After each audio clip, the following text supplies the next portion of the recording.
Dans cette vidéo, je vais te montrer comment faire des dégradés avec l'éponge et aussi je vais te montrer comment bien utiliser les brillants. On commence tout de suite. Donc, vous pouvez prendre des éponges en demi-lune, des éponges pétales. On a aussi des petites éponges demi-lune que je n'utilise pas beaucoup.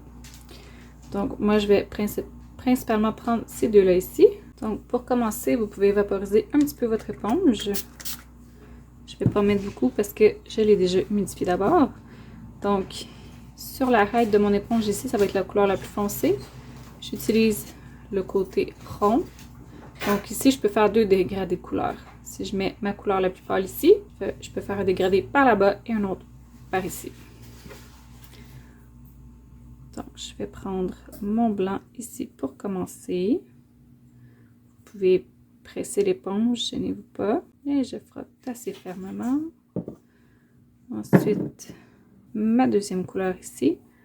Donc, je veux quand même embarquer un petit peu sur mon blanc, mais pas le cacher totalement. Si vous sentez que vous avez besoin de plus d'eau, ajoutez plus d'eau. Et finalement, ici, je vais aller chercher une autre couleur un petit peu plus foncée. Je viens juste mettre une goutte d'eau au doigt. C'est une bonne façon d'aller enlever ce que vous avez taché dans votre pastille, comme ça. Donc là, j'ai 3 couleurs ici. Donc pour les doigts tout tachés, avant d'aller dans le visage de l'enfant, j'aime prendre une guenille pour essuyer mes doigts. Je peux vaporiser un petit peu mes doigts et ensuite aller m'essuyer sur ma guenille comme ça. Donc je peux utiliser mon éponge et la faire basculer. Commencer par appliquer le blanc et je tapote comme ça.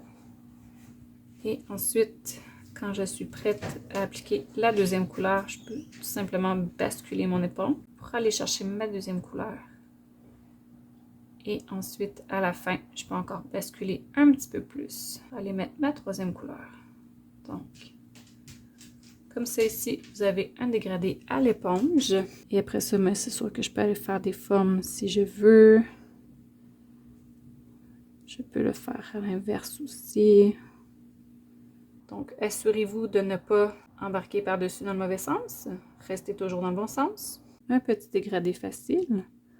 N'ayez pas peur de salir vos doigts. Et cette technique va être vraiment plus confortable sur les yeux de l'enfant qu'un gros trait au pinceau. L'autre éponge ici.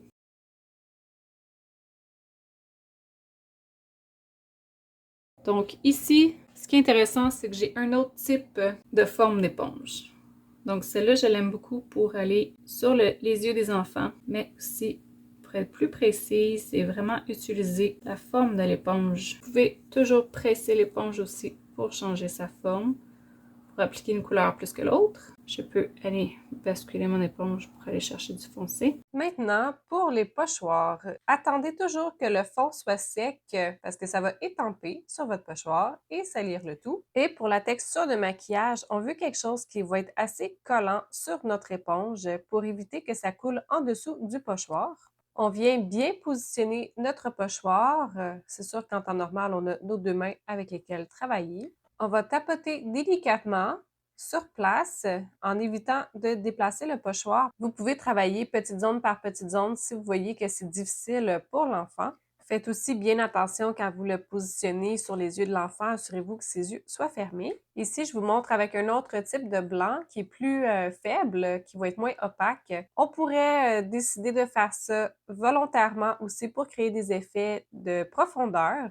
Je vais vous montrer ici la comparaison entre le blanc Wolf, le blanc fort et le blanc faible Superstar, qui est un blanc métallique. Et ici, je vous montre le résultat si on a trop d'eau. Donc, l'eau va aller sous le pochoir et vous aurez un résultat qui est un peu comme une image défaite, pas claire.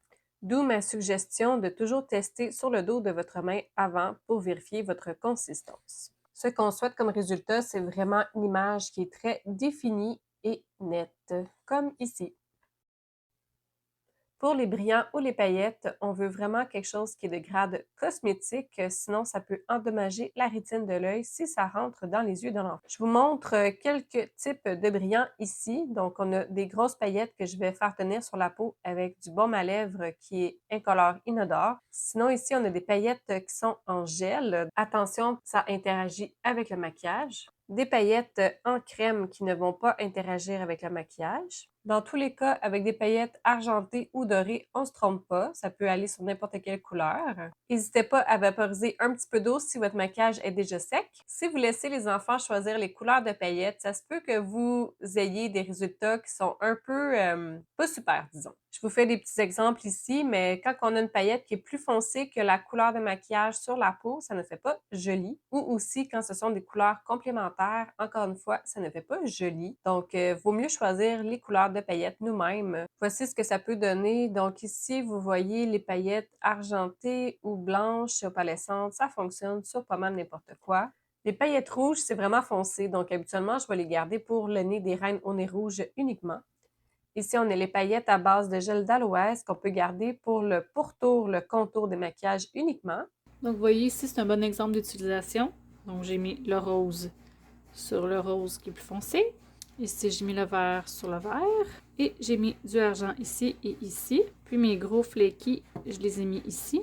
Donc, ça fait très joli. Et assurez-vous surtout que si vous mettez des grosses paillettes libres comme ça, que ça ne tombe pas dans les yeux. Donc, évitez d'en mettre dans le front, mettez-en plutôt en bas. Quand vous utilisez un spray comme ça, assurez-vous toujours que l'enfant ferme ses yeux. Faites aussi attention au vent. Si vous laissez vos pots de paillettes ouverts, le vent va aller soulever la paillette, ça va se répandre partout. Allô, moi c'est Catherine, formatrice en maquillage pour enfants. Si tu as aimé la vidéo, abonne-toi, tu peux liker la vidéo. Si jamais tu as des questions, tu peux les écrire en commentaire, ça va me faire plaisir d'y répondre. Si tu souhaites t'équiper en maquillage pour enfants, j'ai un code promo pour toi, 410, qui te donne 10% de rabais à l'achat de 125 $ ou plus avant taxe de matériel à la boutique Pigment M.